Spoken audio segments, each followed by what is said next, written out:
Hello and welcome to this edition of World at War. My name is Mohammed Saleh. At what point does the terrorist win? The definition of terrorism says that it is the use of indiscriminate violence to create fear, not just in the direct victims, but also amongst a wider audience. And through fear, it also seeks to plant the seed of hatred in the hearts of people. So a terrorist wins when he succeeds in planting the seed of fear and the seed of hatred in the hearts of people. India is yet to come to grips with what unfolded in Pahalgam. 27 innocent tourists were gunned down mercilessly in cold-blooded attack where the religion of the victims was checked. In fact, what happened in Pahalgam was way worse than a terror attack. This was a massacre of the innocents. But the cue for this attack apparently came days before the gunmen stormed into the scenic meadows of Pahalgam. While addressing the Overseas Pakistanis Convention in Islamabad on the 16th of April, Gen Asim Munir, the current chief of the Pakistani army, reignited the debate of the two-nation theory. Our religion is different, our customs are different, our traditions are different, our thoughts are different, our ambitions are different. That was the foundation of the two-nation theory that was laid there. That we are two nations, we are not one nation. So because of that, our forefathers, they struggled, mounted that incessant struggle to create this country. Our forefathers, they have sacrificed immensely, and we have sacrificed a lot for the creation of this country. And we know how to defend it. But here's the fact. The two-nation theory is a discredited one, because West Pakistan and East Pakistan that broke away from India in 1947 could not even stay united for 25 years. In 1971, Bangladesh broke away from Pakistan and emerged as an independent nation. Religion alone is not a strong enough glue to keep a nation united. So for the Pakistani General Asim Munir to hark back on the two-nation theory, the motive is fairly clear. The Pakistani army and its intelligence wing, the ISI, wants to stir the Kashmir cauldron again. And it has done so this time, but targeting the very nerve of the Kashmiri people. Even during the worst days of the militancy, tourists were never specifically singled out. But what has been perpetrated this time round is a specific attack on the tourists to spill blood in paradise, to shatter the confidence and faith of the people who wanted to visit Kashmir, and to tear apart a semblance of normalcy that had slowly begun to descend on the unquiet valley. Our next report gets more details.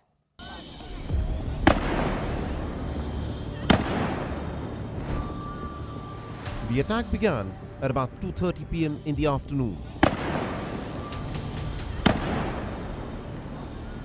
There were hundreds of unsuspecting families who had come to enjoy their share of this slice of paradise. But in the afternoon of the 22nd of April, there was gunfire in paradise.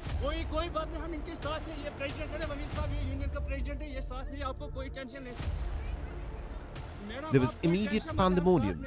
There were wild screams as about 5 gunmen emerged out from the shadows of the pine forest surrounding the meadows and opened fire. But the gunmen weren't killing at random.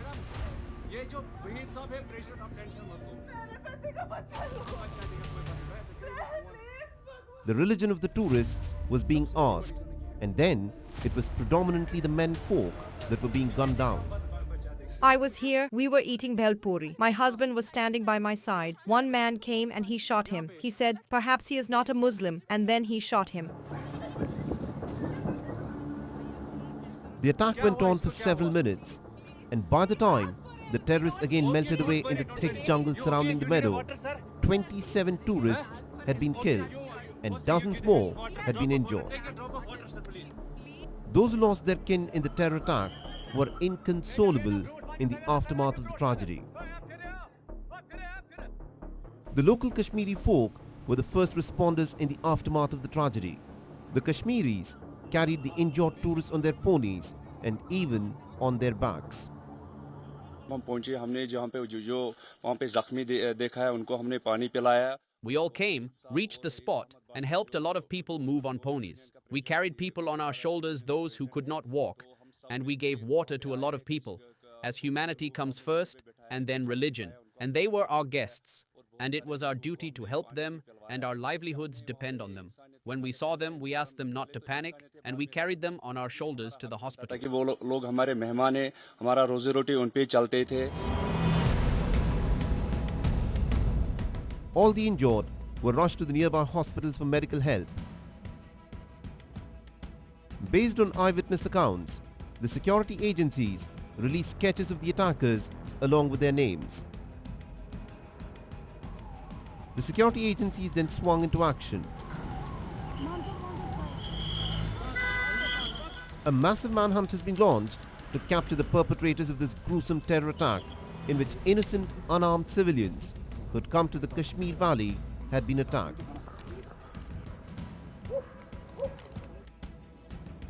Cordon and search operations are underway in different parts of the Kashmir Valley to hunt down the terrorists who were involved in this attack.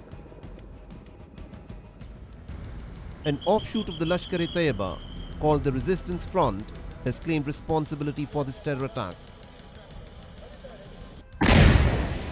The houses of the two suspected terrorists have been blown up and demolished. In Pulwama, the house that was demolished belonged to Ehsanul Haq, and the Kulgam district, the house of Zahid Ahmed was reduced to rubble. The sister of one of the suspected terrorists, Asif Sheikh, has urged the authorities to nab her brother. I last saw my brother 1 year ago. I haven't seen him since then. When he did not care about us then, how will he care about us now? He went away. Find him. Look for him in the forest. The Indian Home Minister Amit Shah, who met with the families of those who were killed in the attack, has vowed that no one will be spared. There's been an immediate outpouring of grief. Candlelight vigils have been held. There have been protest marches. Thousands have taken to the streets to express their anger and dismay. Shocked at the scale of the killings, the young Kashmiris have come out in their thousands condemning the violence. But in Pahalgam, the slice of paradise on earth, something else has returned. The eerie silence of a shutdown, the kind of shutdown that the Kashmiri people had hoped had become a thing of the past, but now it has come back to haunt them again. Shops, hotels and almost every business establishment is tightly shuttered. The terrorists have played their gambit, and now it is India's turn to respond.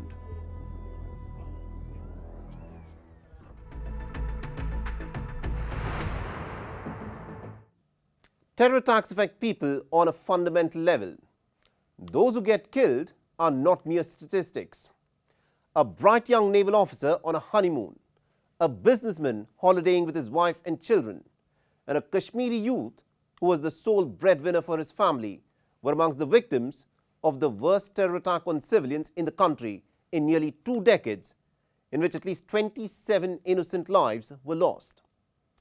The deaths of these unsuspecting victims of the dastardly attack, who came from different states, has shattered the lives of their families and has left them filled with rage, bewilderment and exasperation. Our next report gets you their story. The Baisaran Valley, about 5 kilometers from Pahalgam town in Anantnag district, is renowned as Mini Switzerland for its lush hilltop meadow surrounded by dense pine forests. A tourist hotspot, the valley had reportedly about 1,000 tourists and 300 local service providers. Present at the time of the horrific terror attack on Tuesday afternoon. No sooner did the sound of bullets ripped through the air than these panic-stricken tourists began to run for cover. In the ensuing mayhem in meadow, some were injured or separated from their groups. recalling the chaos and horror of the tragic incident. Shital Kalatia, whose husband was killed by the militants, expressed her helplessness and despair. There were 6 to 7 men with us. He shot all of them. He fired at them from such proximity that everything got over within minutes. All this happened in front of us.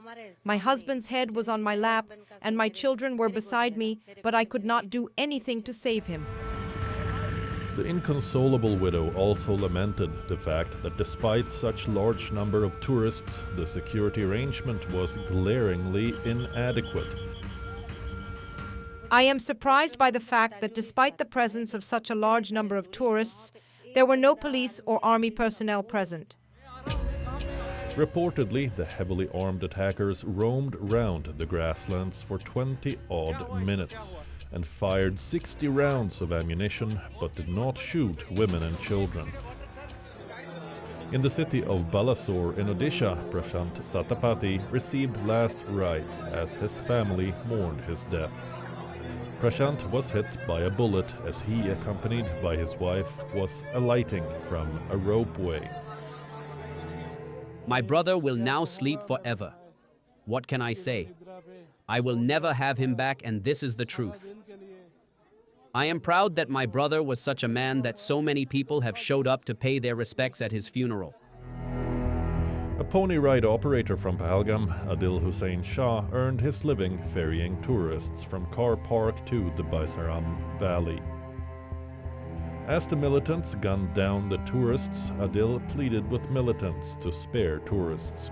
In a desperate attempt to shield one of the tourists, he even tried to snatch a militant's gun, but was eventually shot dead. On Thursday, hundreds, including Jammu and Kashmir Chief Minister Omar Abdullah, attended his funeral. Adil's family, though extremely proud of his bravery, were inconsolable and staring at an uncertain future.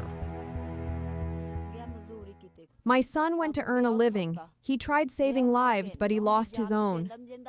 Now what can I do? He was the only person who used to earn money for me. What do we do now? He is old and I am old too. He was sick and my son was taking care of him. But what can we do now? Who will earn the money now? Reportedly, it was not just Adil but several locals who risked their lives to rescue the injured tourists, brought them to a hospital and waited to donate their blood. From the capital city of Delhi to the western state of Maharashtra, entire families have been torn apart and households engulfed in grief. As the families struggle to come to terms with the sudden and unexpected loss of their members, it would be prudent in these testing times to not fall into the trap of hatred and animosity and stay united as a nation.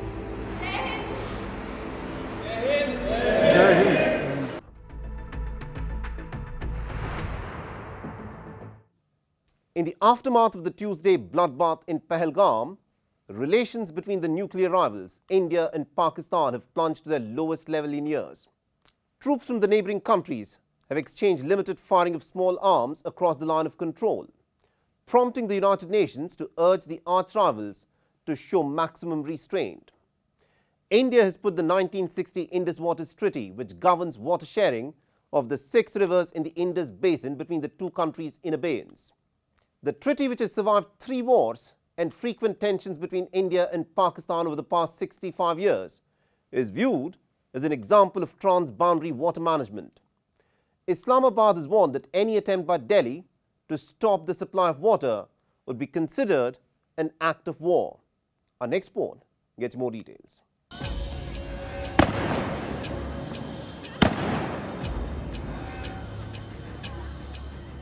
Following the horrific Tuesday attack on civilians in Kashmir, India, while accusing Islamabad of backing cross-border terrorism, unveiled a raft of punitive diplomatic measures against arch-rival Pakistan on Wednesday. Most significant of these measures is a decision to suspend the 1960 Indus Waters Treaty, which could seriously restrict Pakistan's water supplies.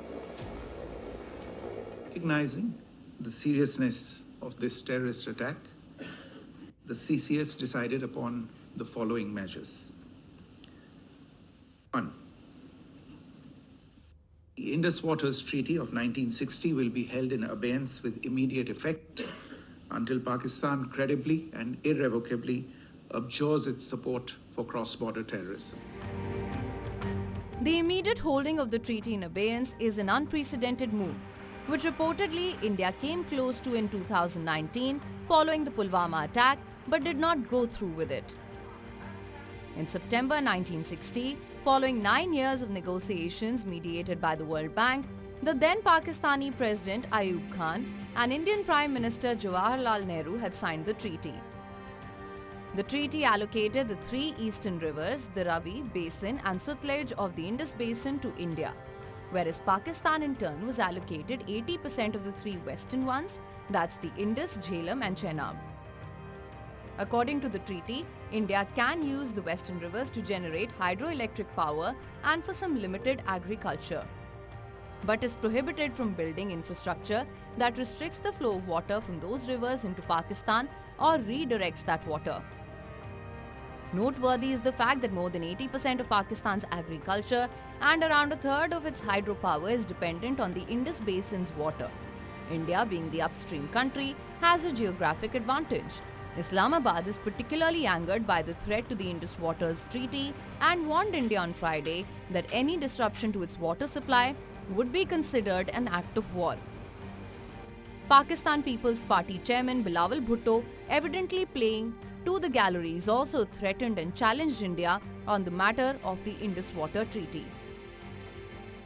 Bharat को कहना चाहूंगा कि सिंधु हमारा है और सिंधु हमारा रहेगा, या इस दरिया से हमारा पानी बहेगा या उनका खून बहेगा. A day prior, Pakistan, in a string of tit-for-tat measures, had also threatened to suspend its participation in all bilateral agreements between the two countries, including the 1972 Shimla Agreement. But if India proceeds to control the flow with its existing and potential infrastructure, an agrarian economy like Pakistan could really feel the impact, especially during the dry season, when water availability is already at its lowest.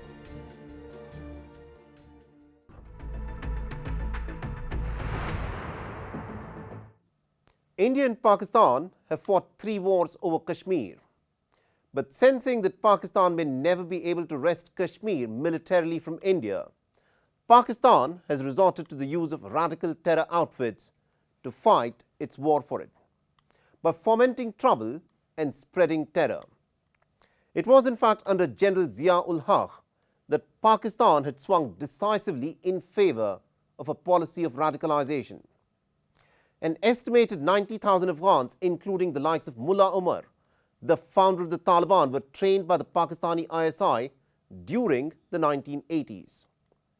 Now, Pakistan learned of asymmetric warfare from the CIA, and the tactics which the Americans had mentored the Mujahideen to defeat the Soviets were then used by Pakistan in the Kashmir Valley.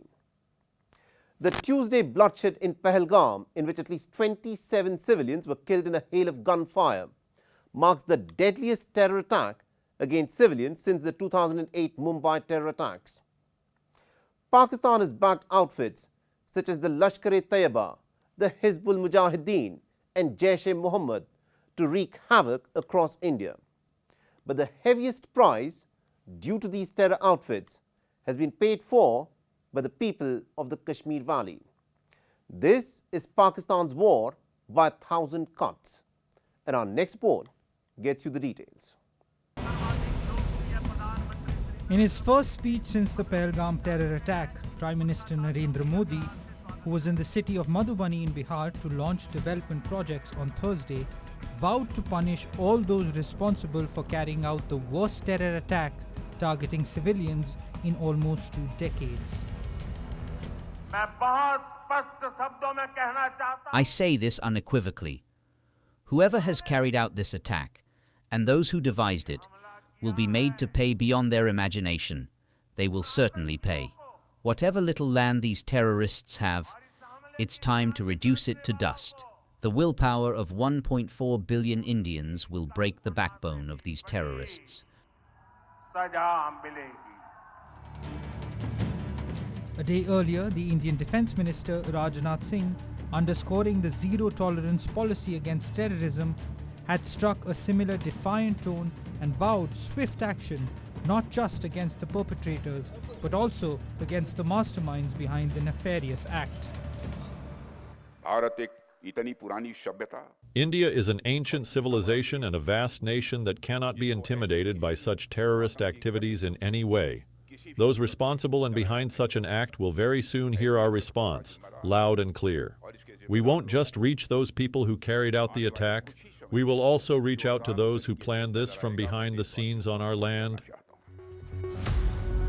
The big question, according to analysts, is not whether there will be a military response, but when and how calibrated it would be and at what cost.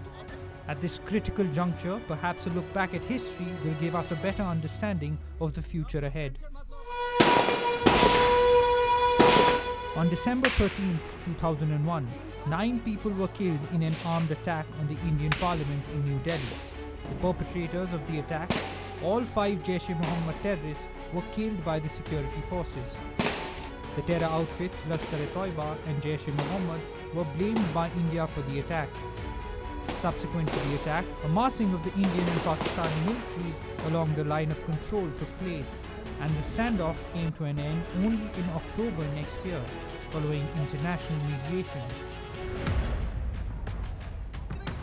On November 26, 2008, in a carnage which lasted 3 days, 10 armed gunmen opened fire on civilians at several sites in Mumbai, killing more than 160 people. The only attacker captured alive, Ajmal Kasab, admitted that the attackers were members of Lashkar-e-Toiba. India broke off talks with Pakistan in the wake of the Mumbai attacks.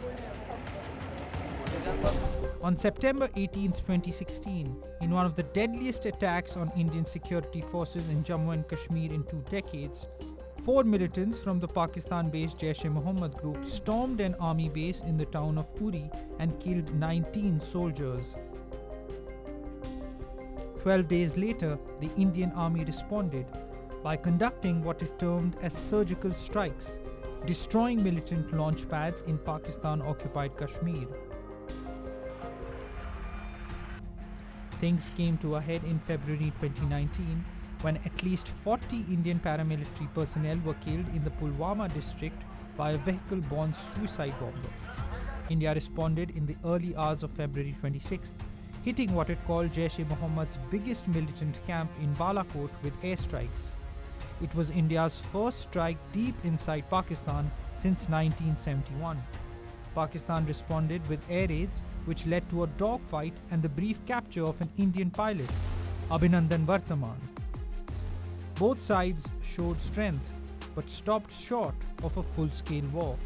Will we see a similar scenario playing out this time as well? Or will India follow the Doval doctrine of defensive offense, which exhorts to go and attack the place from where an offense is coming from? Given that both sides are nuclear armed, any decision in this time of a gathering storm should be taken with caution and prudence. Bureau Report WION World is One.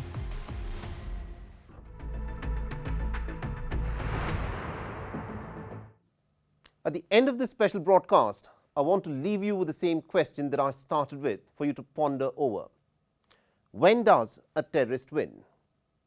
A terrorist wins if he plants the seed of fear in your mind, or if he were to plant the seed of hatred in your heart. I'm Mohammed Saleh. Thanks for watching.